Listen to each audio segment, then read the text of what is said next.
sur le quartier constitué, on a eu 3 types de missions. On a accompagné des mutations urbaines importantes, 100 000 m² autour de la gare, les prisons, etc., avec nos cahiers des charges. On a développé un réseau de chaleur urbain vertueux, donc qui fonctionne à partir d'un mix d'ENR,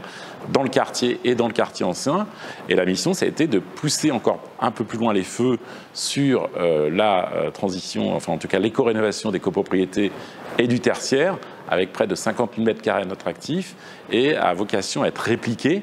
au travers de la plateforme éco-rénovation qui a été montée par suite par la métropole de Lyon, dans l'objectif du schéma directeur de l'énergie de la métropole. Donc ce n'est pas simplement une toquade d'aménageurs, c'est une commande politique forte. Finalement, la métropole nous a confié cette mission, c'est au regard de notre propre expertise en tant que maître d'ouvrage d'éco-rénovation sur le projet urbain qu'on mène. Et donc on a acquis aussi une expertise technique avec nos AMO qu'on met au service des copropriétaires.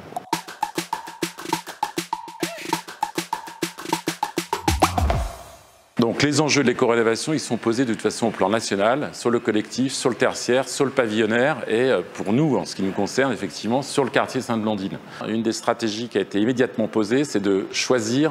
les immeubles les plus énergivores, en gros, qui correspondent à la construction d'avant 1975 et les copropriétés qui ont le plus intérêt à agir.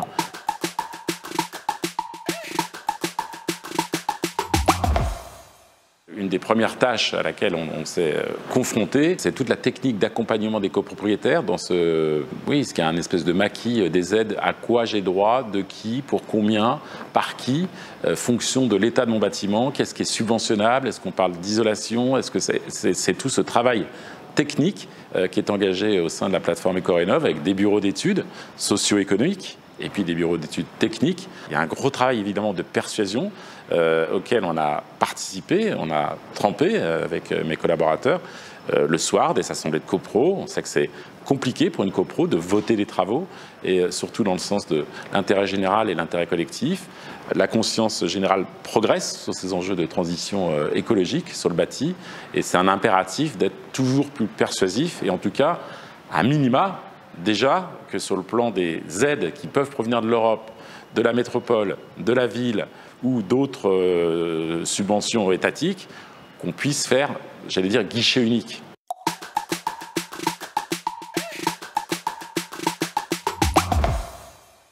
Il y a eu un deuxième booster très important sur Confluence, c'est le projet européen Smarter Together qui nous a permis concrètement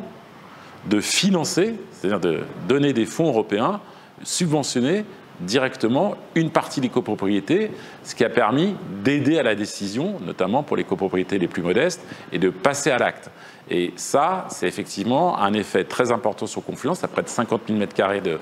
de copropriétés et de tertiaires qui ont été rénovés grâce à ce dispositif et qui, très clairement dans l'esprit de la métropole, doit être réplicable à l'échelle du plan éco-rénovation et du schéma directeur de l'énergie et demain du club Ecorénov.